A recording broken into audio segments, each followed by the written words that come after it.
খুব ইম্পর্টেন্ট একটা জিনিস। কালো জিরা কারা কারা দৈনিক খাও? হাত উঁচু করো তো। কালো জিরা ব্রেইনের যে ইনফেকশন হয় না, ব্রেইনের খোসর মোসর, এইটা ধ্বংস করতে, এইটার বিরুদ্ধে ফাইট করতে সবচেয়ে ভালো একটা উপাদান হচ্ছে কালো জিরা। কি নাম বলো?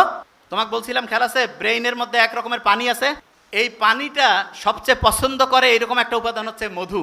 কি উপাদান? বিভিন্ন জায়গায় যে ন্যাচারাল যে মধু পাওয়া যায়, সেই মধুটা প্রত্যেক দিন 1 চামচ 1.5 চামচ করে রেগুলার খাবা কালো জিরা দিয়া। দেখবা আল্লাহর রহমতে তোমার ব্রেইনটা এত পরিষ্কার থাকবে, এত সুন্দরভাবে চিন্তা করতে পারবে। ওই যে মুক্তার আহমেদ স্যার বললো না যে ফটোগ্রাফিক মেমোরি, ছবি দেখলো, একটা পৃষ্ঠা মাথায় নিল, সাথে সাথে রিজার্ভ হয়ে গেল। আস্তে আস্তে আল্লাহর রহমতে সেই রকম মেমোরি আল্লাহ চাইলে তোমার হয়ে যাবে। বুঝতে পারছো? তাইলে বলো তো প্রত্যেকদিন মধু খাবো কিনা? কালো জিরা প্রত্যেক দিন। যারা মেডিকেলে পরীক্ষা দিবে কয়টা বক্স পড়বে দৈনিক? যারা ঢাকা ইউনিভার্সিটিতে দিবে তারা? যারা 2টায় দিবে কয়টা?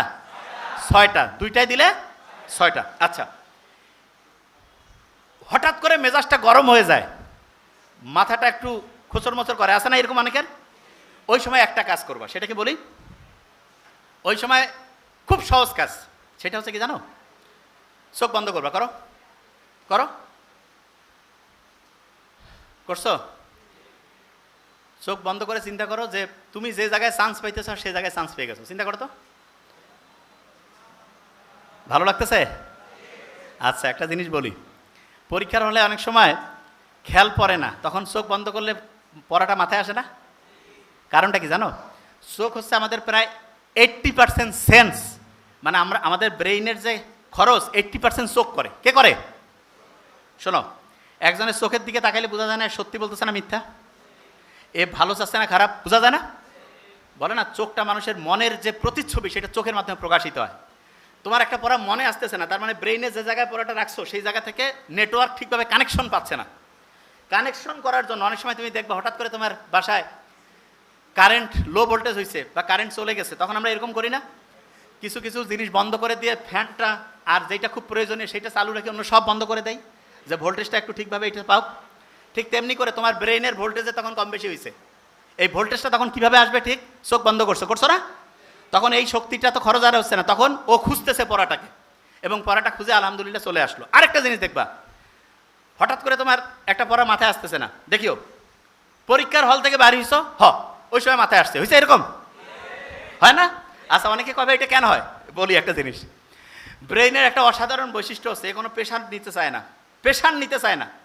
তার মানে তুমি পরীক্ষার হলে পরীক্ষা দিচ্ছ, তোমার একটা পড়া মাথায় আসতেছে না, ওই যে জায়গা থেকে বেরিয়েছিলাম, প্রথম কাজ হচ্ছে চোখ বন্ধ করা। কি করবা? বলো না কেন? চোখ বন্ধ করার পরে বুক ভরে শ্বাস নাও, এরকম করে 3 থেকে 5 বার নিবা এবং ছাড়বা।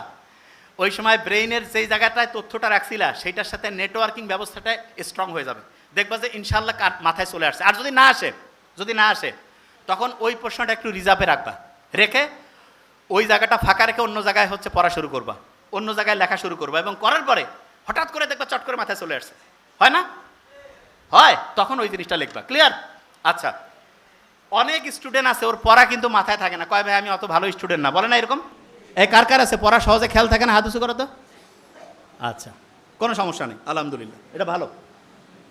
যাদের পড়া খেয়াল থাকে না তাদের যাতে পড়াটা মাথার মধ্যে সমস্যা নেই, থামো, কোনো অসুবিধা নেই, আমরা ইনশাল্লাহ লাস্ট বেঞ্চ পর্যন্ত। আচ্ছা, এবার আমি একটু পড়া ধরি। ব্রেইনে যে আমাদের এখানে যে পানি আছে, এইটার কারণে 1500 গ্রামের ব্রেইনটা কতটুকু হয়? Very fine.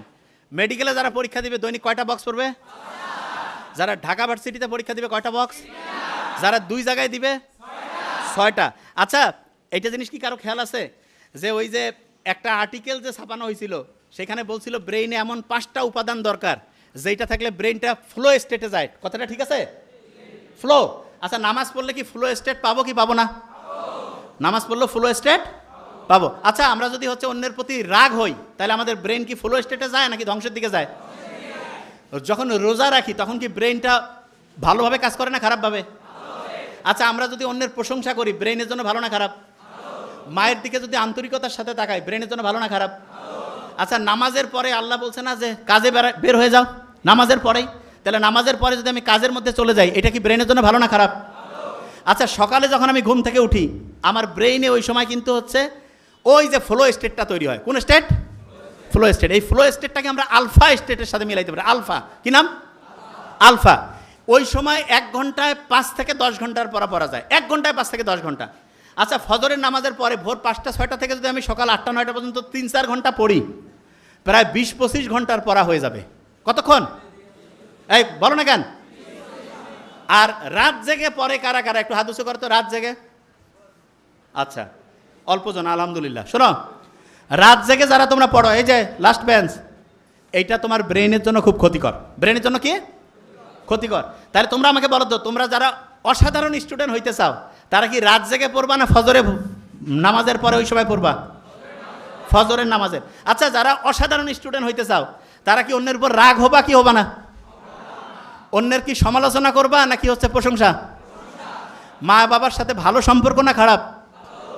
আচ্ছা, নামাজের আগে এবং পরে উজু করলাম তারপরে পড়লাম, নামাজ পড়লাম তারপরে পড়লাম, এটা ব্রেনের জন্য ভালো না খারাপ? ভালো। তাহলে প্রত্যেকটা স্টুডেন্টকে বলবো, তোমরা যারা এখানে আছো জীবনে যেই জায়গায় যেতে চাও সেটা তো লিখবাই, তার সাথে ডায়েরি কে কে লেখো? হাত উঁচু করো তো। ডায়েরি? আচ্ছা, বুঝতে পারছি। আচ্ছা, শোনো শোনো আগে, এই শোনো মন দিয়ে, একটা ওয়াদা করো আজকে থেকে, একটা। হার্ভার্ড বিজনেস স্কুলের নাম শুনছো? হার্ভার্ড। সেইখানে এরকম হলরুম ভর্তি হচ্ছে স্টুডেন্ট ছিল। তাদেরকে জিজ্ঞেস করলো যে তোমরা জীবনে কে কি হইতে চাও, এটা লিখছো কারা কারা? তা দেখা গেল প্রতি 100 জনে, ওই যে কয়েকজন হাত উঠিয়েছে, ভেরি ফাইন, প্রতি 100 জনে 13 থেকে 14 জন বলছে হ্যাঁ আমরা জীবনে কী কী হইতে চাই সেটা লিখছি। তারপরে বলছে যে ওই জিনিসগুলো অর্জন করার জন্য কী কী করবা এই পরিকল্পনা সহ কারা কারা লিখছো। দেখা গেছে প্রতি 100 জনে 3 থেকে 4 জন লিখছে। 10 বছর পরে ওই স্টুডেন্টদের হচ্ছে কেরিয়ার অ্যানালাইসিস করা হলো যে কে কোন জায়গায় কতটুকু সফল হয়েছে, কি অবস্থায় আছে। যারা কিছু লেখে নাই, জীবনে কি করতে চায়, তাদের জীবনে যেই অবস্থায় ওই সময় ছিল, যারা লিখছিল তারা তাদের চাইতে প্রায় 5 গুণ পর্যন্ত ভালো অবস্থায় ছিল যারা লিখছে। আর যারা পরিকল্পনা সহ লিখছে যে আমি এইটা সফল হওয়ার জন্য এইটা করব, এইটা ব্যর্থ হইলে এইটা করব, এইটার পরে এইটা করব, তারা প্রায় 10 থেকে 12 গুণ বেশি সফল হয়েছে, বেশি সাকসেসফুল হয়েছে। তাইলে আমরা যারা এখানে আসি, এই জিনিসটা খুব ইম্পর্টেন্ট। যেই জিনিসটা তুমি হইতে চাও সেটা ইনশাল্লাহ তুমি 10 গুণ পর্যন্ত হইতে পারো, অসাধারণ জায়গায় যাইতে পারো। এইটা তোমাকে মাথায় থাকলে হবে না, এটা লিখতে হবে। এটা কি করতে হবে? আচ্ছা, এবার হাত উঁচু করো তো সত্যিকার অর্থে আজকে গিয়েই লিখবা, আজকে গিয়েই লিখবা। কারা কারা হাত উঁচু করো তো। এই ওই লিখবে না, আজকে গিয়ে লিখবে কারা? ভেরি নাইস, আজকে গিয়ে লিখবা না? ওকে, ভেরি ফাইন। এই প্রত্যেক দিন আগামীকালকে কি করবা এটা রুটিন অনুযায়ী লিখে ফেললে, এই প্রত্যেক দিন আগামীকালকে কি করবা এটা রুটিন অনুযায়ী যদি লিখে ফেলো, তাহলে তোমার কাজের যে গতিটা আছে না, এটা 25 থেকে 40% পর্যন্ত বেড়ে যায়। কত পার্সেন্ট? না, এটা বুঝাইতে পারিনি। এই লাস্ট মেসেজ, এটা শোনো আগে। এই তোমরা যারা অসাধারণ স্টুডেন্ট হইতে চাও তাদের এই 1 নম্বরে এই কাজটা করতে হবে। সেটা কি? কি হইতে চাও সেটা লিখে ফেলতে হবে। কি করতে হবে? লিখে ফেলতে হবে। এবং আগামীকালকে কি করবা এটা রুটিন আকারে লিখবা। রুটিন। আচ্ছা, রুটিনটা অনেকে করতে পারে না, যে কীভাবে রুটিন করবো একটু বলে 1 মিনিটে। আগামীকাল ধরো যে ভোর 5টা থেকে 6টা আমি ধরো যে ফিজিক্স পড়বো, 6টা থেকে 7টা ধরো ইংলিশ পড়বো, 7টা থেকে 8টা ধরো বায়োলজি পড়বো। 1 ঘন্টা করে করে রাখছি না? 1 ঘন্টা কিন্তু একটানা পড়বা না, 20-25 মিনিট পড়বা, 5-10 মিনিট রেস্ট, আবার 20-25 মিনিট পড়বা, 5-10 মিনিট রেস্ট। ওই যে রেস্ট নেওয়ার যে টাইমটা আছে ওই সময় ব্রেইনের জন্য যেটা ভালো, এই ঘুমাচ্ছে, ব্রেইনের জন্য যেটা ভালো, এই ব্রেইনের জন্য যেটা ভালো সেটা করতে হবে। সেটা কি? বলো তো, বুক ভরে শ্বাস নেওয়া, এটা ব্রেনের জন্য ভালো না খারাপ? তাইলে ওই 5-10 মিনিটের যে রেস্ট, সেই সময় বুক ভরে শ্বাস নিলে কি লাভ হবে না ক্ষতি হবে? পানিটা ব্রেনের জন্য ভালো না খারাপ? ওই সময় যদি একটু পানি পান করি, ভালো না খারাপ? ব্রেইনের জন্য কুসুম কুসুম গরম পানি ভালো, একটু গরম পানি, কুসুম কুসুম গরম পানি, এটা খাবো। আচ্ছা, ব্রেইনের জন্য হাঁটাহাঁটি করা ভালো। হাঁটাহাঁটি করা কি? তাহলে আমি যেই সময় 20-25 মিনিট পড়লাম, পড়ার পরে যে রেস্ট টাইমটা, ওই সময় প্রথম যে কাজটা করবো বুক ভরে শ্বাস না, বলি বুক ভরে। দ্বিতীয় হচ্ছে পানি পান করা, কি কাজ? তৃতীয় হচ্ছে একটু হাঁটাহাঁটি করা, কি করা? আর যখন পানি পান করবা একটু বিসমিল্লাহ বলে পানিটা খাবা, আলহামদুলিল্লাহ বলবা। আলহামদুলিল্লাহ বললে তো ব্রেনের প্রিফ্রন্টাল কর্টেক্স, হিপ্পোক্যাম্পাস খুব খুশি হয়ে যায় এবং অসাধারণভাবে সে কাজ করতে পারে। ক্লিয়ার? তাহলে সামনে যতজন শিক্ষার্থী আছে আমরা এটা কিন্তু একটা পরীক্ষামূলক করতে পারি। সেটা কি? যারা এটা আয়োজন করছে অসাধারণভাবে একটা খুব বিশাল প্রোগ্রাম করছে আলহামদুলিল্লাহ, তাদেরকে বলবো যারা যারা এখানে উপস্থিত ছিল তাদের একটু লিস্টটা তোমরা পারলে একটু লিখে রাখবা। এবং এটা এরপরে 5 বছর পরে এরা জীবনে কে কোন জায়গায় গেল আমরা যদি একটা প্রমাণ করি, নিশ্চিত করে বলতে পারি যারা এটা করবে তাদের লাইফটা অন্য গড়পড়তা স্টুডেন্টের চাইতে 10 থেকে 12 গুণ বেশি ভালো হবে। তার মানে যারা এখানে আসি প্রত্যেকটা শিক্ষার্থীকে বলবো যে ভাই তুমি যে এতক্ষণ কষ্ট করেছিলা, এটার মেইন লাভটা হবে তখন যদি তুমি একটা কাজ আজকে থেকে শুরু করো। সেটা কি? ডায়েরিতে লিখে ফেলবা যে জীবনে কি হইতে চাও, জীবনে কি হইতে চাও। অনেকে বিশ্বাস করতে চান, আমি বডি ল্যাঙ্গুয়েজে কথা কথা এটা কেমন কথা লিখলে হবে, বিশ্বাস করা হবে। পৃথিবী যে ঘুরতেছে বিশ্বাস হয়?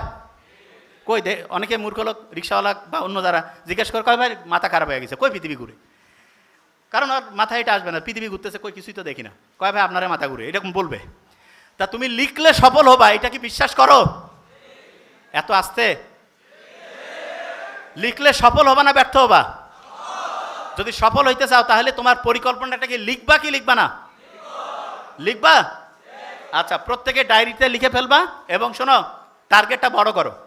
দেখো মুসলমানরা কোন অবস্থায় আছে সারা পৃথিবীতে, মুসলমান হোক অন্য যে ধর্মেরই লোক হোক, যারা যারা খারাপ অবস্থায় আছে তাদের জন্য কাজ করা আমাদের প্রত্যেক মুসলমানের দরকার কি দরকার না?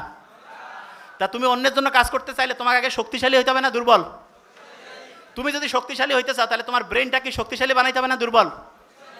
ব্রেনকে শক্তিশালী বানানোর জন্য প্রত্যেক দিন রুটিন করা দরকার কি দরকার না?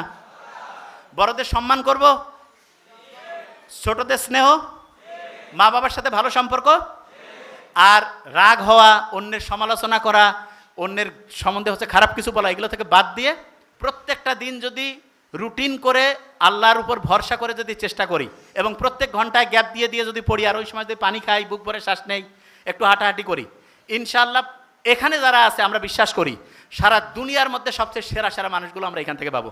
Thank you so much.